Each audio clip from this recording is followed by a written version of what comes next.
Dans cette opération spéciale militaire russe lancée depuis 2022 en Ukraine, je dois vous avouer qu'avec toute mon expérience sur la question, que si on doit faire aujourd'hui un bilan de l'opération en global, je dois vous avouer que les USA ont perdu énormément dans cette opération. Ils ont perdu énormément. D'abord, c'est un char Abrams. Le char le plus vanté du monde avant l'opération spéciale. Le char, c'est-à-dire, le char là était qualifié d'indestructible. Non, c'était le summum des chars. C'était le char le plus demandé par les Occidentaux eux-mêmes, par les Européens eux-mêmes.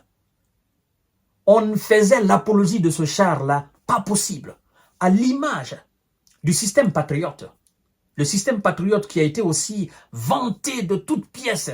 C'est-à-dire, on faisait même du système patriote un demi-dieu. Mais, et les chars, Abrams, et les systèmes patriotes, et les missiles, et les véhicules blindés, tout ce que les USA ont produit et ils ont envoyé dans ce pays ont été anéantis par les équipements qui ont été qualifiés par un certain nombre de médias occidentaux d'équipements de l'ère soviétique qui ne résistent à rien. Et donc, aujourd'hui dans le monde entier, avant que je n'aborde même, aujourd'hui dans le monde entier, les pays qui demandaient activement les armes des États-Unis sont en train de réfléchir. Et beaucoup se dirigent aujourd'hui vers la Russie. Oui, vers la Russie. Beaucoup ont changé d'avis sur les armes américaines. En voyant l'expérimentation de ces armes sur le terrain en Ukraine face aux armes russes. On constate une robustesse, n'est-ce pas?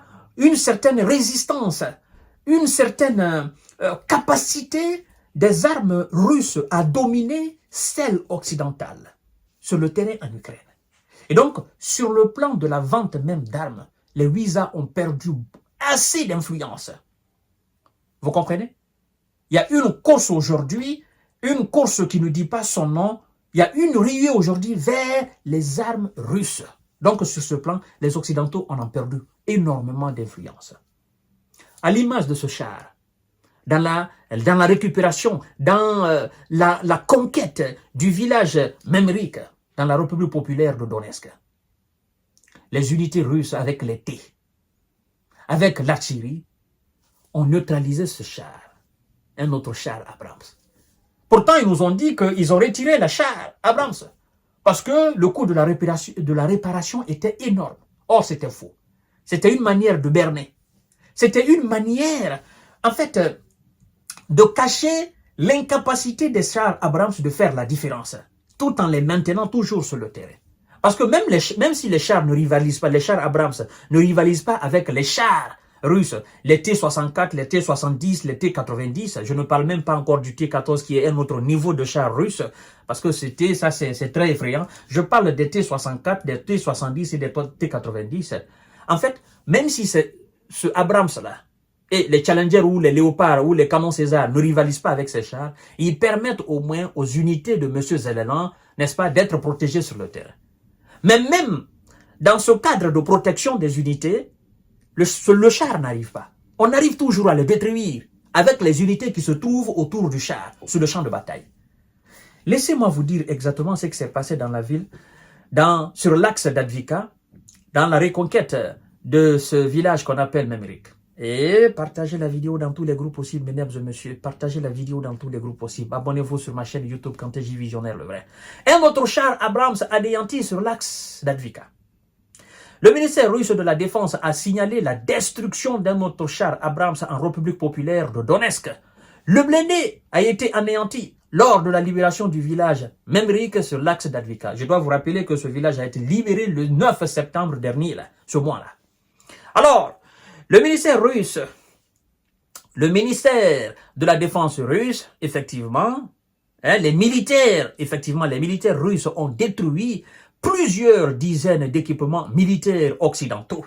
qui ont été livrés à M. Zelelan dans le cadre de se défendre contre la Russie, dont un autre char Abrams, et des véhicules blindés occidentaux durant l'opération de libération de Memrik en République populaire de Donetsk, a annoncé le jeudi 12 septembre 2024, le ministère de la Défense russe. Le village Memrik, situé sur l'axe d'Advika, avait été libéré le 9 septembre dernier. Là, j'ai fait une émission là-dessus.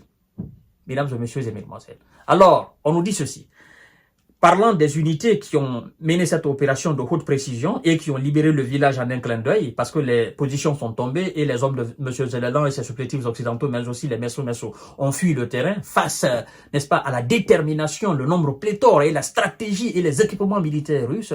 Évidemment, on nous parle de la manière dont la ville a été libérée. Écoutez bien, on nous dit ceci, le ministère nous dit ceci.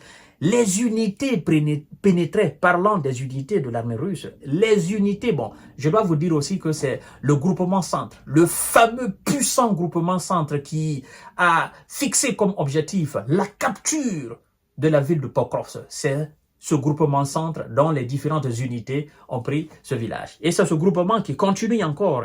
Le groupement est à quelques 6 km de la ville de Pokrovsk. Et effectivement, les gars de Zelenin sont en train d'évacuer. J'ai appris ce matin, juste un village autour de Pokrovsk, on est en train d'évacuer. C'était le 5e train d'ailleurs depuis ce matin qui est en train d'évacuer ce village-là. Après, c'est pour nous dire non, nos gars sont en train de stopper l'avancée des Russes.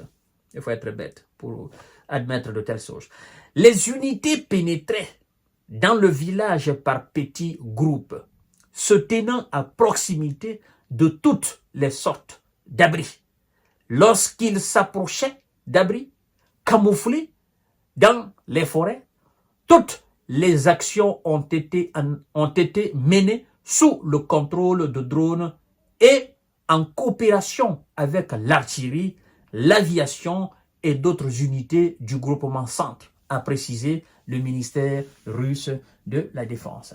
Bon, eux, c'est des gars, en fait, qui donnent tout ce qui est détail, d'accord, des opérations, mais ils ne le font souvent qu'après les opérations. Évidemment, ce sont les grands stratèges. Ils ne peuvent pas mettre leur stratégie d'attaque et de libération des villes avant que les opérations n'aient lieu. Donc, c'est pour vous dire encore une fois que les unités de M. Zelelan et les armes occidentales ne résistent plus au fait.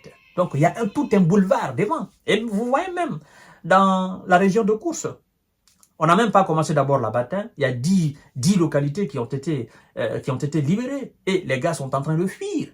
D'accord? Tout l'équipement qui a été donné à M. Zelelan, qui devait dans les conditions normales servir à protéger la ville de Kiev, ben, tout, on est en train de détruire aujourd'hui tout. Hein? Les hélicos de combat là. Hein? Les unités aérospatiales là. Hein? 24 heures sur 24, 7 jours sur 7. Depuis qu'ils ont commencé cette opération, ben, ne font qu'anéantir les gars de Zelelan. C'est pour vous dire encore une fois que ces gars n'ont aucune chance. Ils n'ont aucune chance de battre cette armée-là. Je ne cesse de le dire. Mais c'est pas une apologie, mais c'est une réalité. Ils n'ont aucune chance.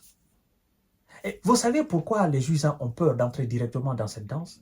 C'est parce que ils ont compris que tout ce qu'ils ont conçu en termes de chars, en termes de véhicules blindés, en termes d'armement, tout s'est avéré faible face à l'armada militaire russe. Donc, ils sont en train de reproduire, ils sont en train d'augmenter le blindage de certains chars. Ils sont en train de revoir leur fabrication. Parce que jusqu'à présent, rien n'a résisté face aux armes russes. Et ça leur inquiète à plus d'un titre.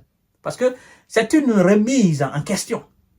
S'ils se croyaient très forts avec tout ce qu'ils avaient conçu, aujourd'hui, ben, ils se posent de belles questions. Finalement, ben, tout ce qui a été conçu par le complexe militaro-industriel américain, ben, écoutez, c'est pas de la bonne qualité. C'est pas de la bonne matière. Ça ne tient pas devant les chars russes. Ça ne tient pas devant les obus. Ça ne tient pas devant tout ce que la Russie a conçu. Et donc, ça refroidit les ardeurs des États-Unis qui pensaient que la Russie était justement un tigre sur papier. Or, ce sont eux qui sont devenus par fini, n'est-ce pas, un véritable tigre sur le papier. Mesdames et messieurs et mesdemoiselles, à tout à l'heure pour notre série d'informations et de décortiquage. Ça va chauffer, mais nous allons voir clair dans ce sujet-là.